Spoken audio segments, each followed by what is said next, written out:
नमस्कार, आपने देखना शुरू कर दिया है एबीपी गंगा का वेब बुलेटिन और मैं हूं पंकज सिंह गौर। सभी एबीपी गंगा के दर्शकों को होली की बहुत बहुत बधाई और शुभकामनाएं। तो शुरुआत करते हैं सीतापुर की 3 बड़ी खबरों की।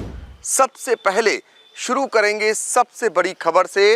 दरअसल होली को लेकर समूचे देश में अलग अलग तरीके से होली मनाए जाने का दौर शुरू हो चुका है। सीतापुर में एक दिन पहले जहां होली में दिवाली का नज़ारा मिश्रिक के दधीच कुंड पर देखने को मिला, परिक्रमार्थी इस नज़ारे को देखने के बाद अपने घरों को लौटे। दरअसल 84 कोसी परिक्रमा और पंचकोसी परिक्रमा में लाखों लाख परिक्रमार्थी जुटते हैं, जिसमें काफ़ी संख्या में साधु संत भी आते हैं। और जब वो घरों को लौटते हैं तो मिश्रिक के दधीच कुंड पर जमकर आतिशबाजी होती है। वो नज़ारा जो है सीधे तौर पर दिवाली जैसा देखने को मिलता है। इस दौरान उस समय खुशियां लोगों की दोगुनी हो गई जब वहां पर आए लाखों की संख्या में परिक्रमार्थियों ने अपने अपने मोबाइल से फ्लैश लाइट जला दी। ऐसा नज़र आ रहा था कि जैसे आसमान से तारे उतर आए हों। इसी के साथ सीतापुर में होली मनाने का एक अलग रिवाज एक अलग गांव में होता है। दरअसल ये गांव है बिहट गौर, जहां पर होली 9 मार्च को मनाई जाएगी। यानी 9 मार्च को रंग खेला जाएगा और इसी दिन मिलन का कार्यक्रम होगा। एक दिन बाद यहाँ पर होली मनाए जाने की परंपरा सदियों से चली आ रही है। इसके पीछे का कारण ये माना जा रहा है कि जितना प्राचीन 84 कोसी होली की परिक्रमा है, उतनी ही प्राचीन यहाँ पर एक दिन बाद होली मनाए जाने की परंपरा है। कारण इसका ये है कि जो परिक्रमार्थी अपने घरों को लौटते हैं तो 84 कोस की वो परिक्रमा कर घरों में जब पहुँचते हैं तो वो थकान उनके अंदर हो जाती है, लिहाजा अगले दिन वो होली मनाते हैं। तो बिहट गौर में 9 मार्च को होली मनाई जाएगी।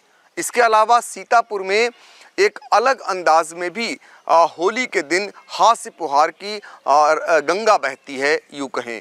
क्योंकि इस दिन सीतापुर के घंटाघर चौराहे पर आज के दिन एक महामूर्ख सम्मेलन आयोजित होगा, जिसमें एक जो गणमान्य व्यक्ति होता है उसे महामूर्खाधिराज जो है चुनते हैं और फिर उसे एक सब्जियों की माला पहनाकर और जूतों का ताज पहनाकर उनका स्वागत होता है। इस दौरान कवि जो है हास्य की फुहार करते हैं। तो ये होली मनाने का सीतापुर में अपना अलग अंदाज है। जैसा कि कई जनपदों में अलग तरीके से होता है, वैसे ही सीतापुर में भी होली अलग अलग तरीके से मनाई जाती है। अब हम बात करेंगे दूसरी बड़ी खबर। दूसरी बड़ी खबर दरअसल सीतापुर में सोमवार की रात एक गोदाम का निर्माण हो रहा था और जिसकी लंबी चौड़ी छत भरभरा कर गिर गई और जिसमें 25 मजदूर काम कर रहे थे। 9 मजदूर दब गए, जिनमें से 1 मजदूर की मौत हो गई और 8 घायल हो गए, जिन्हें अस्पतालों में भर्ती कराया गया। आलम यह था कि कई जेसीबी लगाकर घंटों मलबे को हटाया गया। उसके बाद दबे मजदूरों को निकाला जा सका और उन्हें अस्पताल पहुंचाया गया। इसको लेकर परिजनों में ज़बरदस्त आक्रोश है। किसान संगठन के लोगों ने भी नाराज़गी जता दी और वो मौके पर पहुंचे। इस बीच पुलिस से उनकी गर्मा गर्म बहस भी हुई और अब किसान नेता जो मृतक आश्रित हैं उनको उचित मुआवजा दिए जाने की मांग कर रहे हैं। बड़ा सवाल ये उठ रहा है कि रात में जो स्लेब पड़ रही थी वो आखिर कैसे डाली जा रही थी, ये बड़ा सवाल है। फिलहाल इस मामले में जैसे ही घटना की जानकारी मिली, पुलिस के अधिकारी और प्रशासनिक अधिकारी भी मौके पर पहुंच गए, लेकिन आसपास के लोगों में ज़बरदस्त आक्रोश देखने को मिल रहा है। तीसरी बड़ी खबर की बात करेंगे। तीसरी बड़ी खबर फिर सीतापुर में एक बार सांड ने एक किसान की जान ले ली। किसान की जान जाने का सिलसिला सीतापुर में जारी है। आए दिन किसी न किसी क्षेत्र में सांड उनकी जान ले रहे हैं।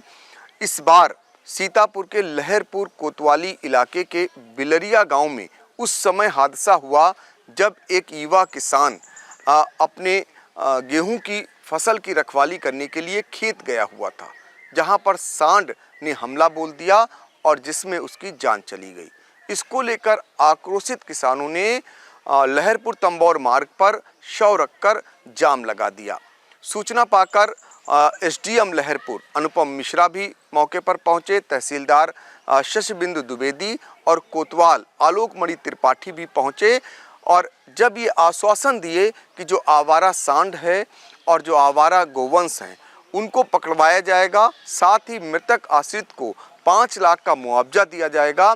उसके बाद आक्रोशित किसान माने और 100 को जो जाम लगाए हुए थे वहां से उसको हटाए। तो इस तरीके से सीतापुर में अक्सर आवारा सांड किसी न किसी की जान ले रहा है।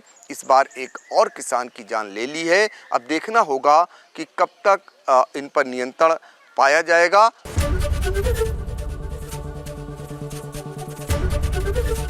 एबीपी गंगा, खबर आपकी, जुबान आपकी।